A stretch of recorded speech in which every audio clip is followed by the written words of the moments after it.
हिमालयों में दो अद्भुत प्राणी संवाद कर रहे थे। एक थे भगवान विष्णु के वाहन गरुड़ और दूसरे थे एक ऋषि काकाभुशुंडी जिन्होंने कौवे का रूप धारण कर रखा था। बातचीत के दौरान गरुड़ हैरान रह गए जब काकाभुशुंडी ने बताया कि उन्होंने रामायण को 11 बार और महाभारत को 16 बार घटित होते देखा है और हर बार कहानी थोड़ी अलग रही है। उन्होंने यह भी बताया कि उन्होंने दक्ष यज्ञ को 2 बार देखा है लेकिन फिर कभी नहीं देखा क्योंकि उसका अंत हर बार एक जैसा ही होता था। यह है काकाभुशुंडी की अद्भुत कहानी। एक ऐसा ऋषि जो एक श्राप के कारण कौवा बने लेकिन बाद में उन्हें समय और अंतरिक्ष में यात्रा करने की दिव्य शक्ति प्राप्त हुई। लेकिन उन्हें यह श्राप क्यों मिला और उन्हें यह शक्ति किसने दी? चलिए कहानी की शुरुआत पर चलते हैं। एक समय की बात है, एक विद्वान ब्राह्मण भगवान शिव के परम भक्त थे। उनकी मुलाकात अयोध्या के एक युवक से हुई जो शिव का भक्त तो था लेकिन उसमें अहंकार और घमंड भरा हुआ था। वह ब्राह्मण का शिष्य बनना चाहता था लेकिन भगवान राम के प्रति द्वेष रखता था और केवल शिव की पूजा करता था। ब्राह्मण ने कई बार समझाने की कोशिश की कि भगवान शिव स्वयं भी श्री राम की भक्ति करते हैं लेकिन वह युवक नहीं माना और श्री राम का निरादर करता रहा। एक दिन जब वह युवक शिव मंदिर में ध्यान कर रहा था तभी उसका गुरु वहां आया।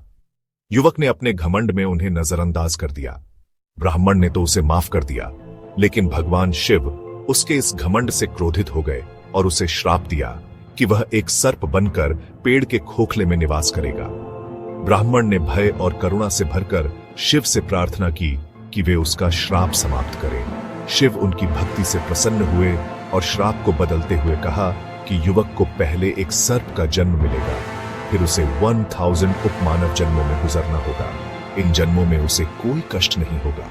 इन 1000 जन्मों के बाद वह फिर से एक ब्राह्मण के रूप में जन्म लेगा और उसे श्री राम की कृपा प्राप्त होगी। साथ ही उसे अपने सभी पिछले जन्मों की याद भी रहेगी। इन सभी जन्मों के बाद वह भुशुंडी बना जिसे श्री राम की कथा सुनने में गहरी रुचि थी। वह ऋषि लोमस के पास ज्ञान लेने गया लेकिन लोमस निराकार ईश्वर की शिक्षा में लीन थे। भुशुंडी को केवल श्री राम की कथा सुननी थी। उसकी यह जिद और आग्रह लोमस को गुस्सा दिला गई और उन्होंने भुशुंडी को एक कौवा बनने का श्राप दे दिया। भुशुंडी ने यह श्राप भी प्रसन्नता से स्वीकार किया और श्री राम का नाम जपते हुए वहां से चले गए। जब भगवान शिव को यह झांत हुआ तो उन्होंने लोमस से अनुरोध किया कि वे भुशुंडी को सच्ची भक्ति का मार्ग दिखाएं। लोमस ने अपनी गलती स्वीकार की और भुशुंडी को सारा ज्ञान देना शुरू कर दिया।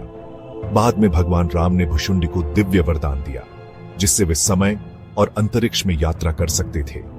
इस शक्ति से उन्होंने रामायण को 11 बार और महाभारत को 16 बार घटित होते देखा। हर बार कहानी थोड़ी अलग रही क्योंकि ये घटनाएं विभिन्न कल्पों में घटित हुई थी। इस प्रकार भुशुंडी को अमरत्व प्राप्त हुआ और वे काकाभुशुंडी कहलाए क्योंकि वे कौवे के रूप में थे। उनकी अमरता ने उन्हें चिरंजीवियों में एक सम्माननीय स्थान दिलाया। वे अमर आत्माएं जो अपने मूल शरीर में ही धरती पर विद्यमान हैं।